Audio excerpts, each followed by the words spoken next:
Welcome back to Broadcast Performance. Today we're going to be working on the 1-ton Toyota again, and we're going to be putting on some PEEP hot rod mirrors. These were for a special secret project I had for the Tacoma, but since that truck has no mirrors and I have these mirrors, they're going on. What else we're going to do is check the alternator, see if that's charging. I believe it is, but might as well check it anyway. And we're going to check the oil, the fluids, and maybe see what's under the valve cover, see if this is actually a 50,000 mile truck. Okay, I've got the one mounted like so. I'm going to try and show you guys how I did it. So these come, and you can see this one looks shorter, right? So you can take this nut off here, and this has another selection so you can put it so it's longer out like that. And since this is a dually, I mean, we got to have our tow mirrors out. And then I also, like that, then I'm able to open this window vent the whole way. So basically, how this works is it comes with this toolkit here. You get an Allen wrench and a piece of rubber. And the piece of rubber goes behind there like that so you don't scratch your fresh paint. And then also what I had to do is there's a Phillips head screw in there so you can adjust the angle of the dangle, and I had to adjust it so that like it's set so that if your pillar was straight up and down, you know, it would look right. So I had to turn it a little bit to make it right. So yeah, I'm gonna go ahead and do the other side. Oh, one thing I don't like, so the Allen screws are here, that's what like holds it in, there's pressure, but it does mess with the weather stripping a little bit. I don't know, I might cut it to fit around there, but for now I'm just gonna leave it. All right, there she is with both mirrors on it. Can't see anything out of that mirror at all, so not sure how long that's gonna stay on there, but it doesn't look bad. I think it looks pretty cool. Okay, I fit all three of them in there now. Let's see if we can get it attached.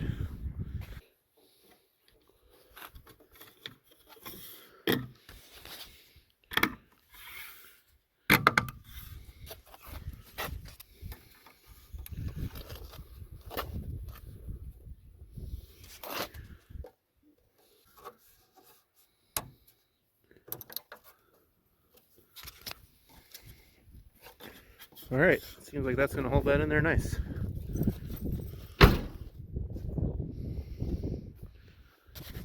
Mucho grande. All right, we got taillights hooked up. I had to add extra little blinker there. It's totally attached very securely. My wiring is, you know, very professional, very free. So we stuck with that theme. Yeah. Also, the lights are attached to a piece of wood and a license plate. Yeah, I'll show you the functions now.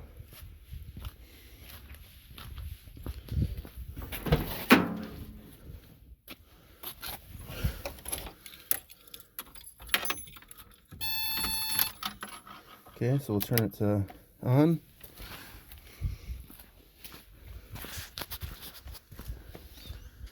Okay, that is the DLRs.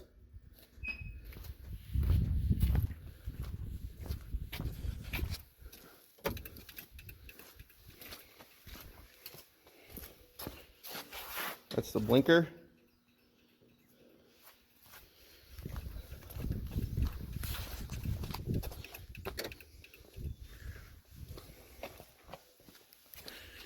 And the other blinker.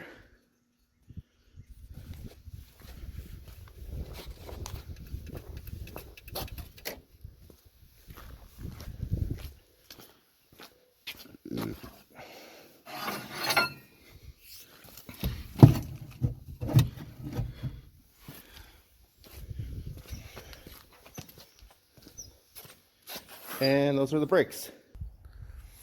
All right, let's pull the valve cover off and see what the head of the engine looks like, and that's going to help us know if this thing had any regular oil changes or is actually a 50,000, 55,000 mile motor. Yeah, so I'm going to take a picture so I know where all these vacuum lines and wires go. Oop, I was just working, so of course I got stuff on my nose. Take a picture so I know where all the vacuum lines and stuff go. 4 bolts on the top and it should come off. Okay, got the 4 nuts off of it. This I had to pull out, and then I just kind of turned that so I could work it. It's stuck on there pretty good, so I'm going to give it a tap with this block, see if I can break it free.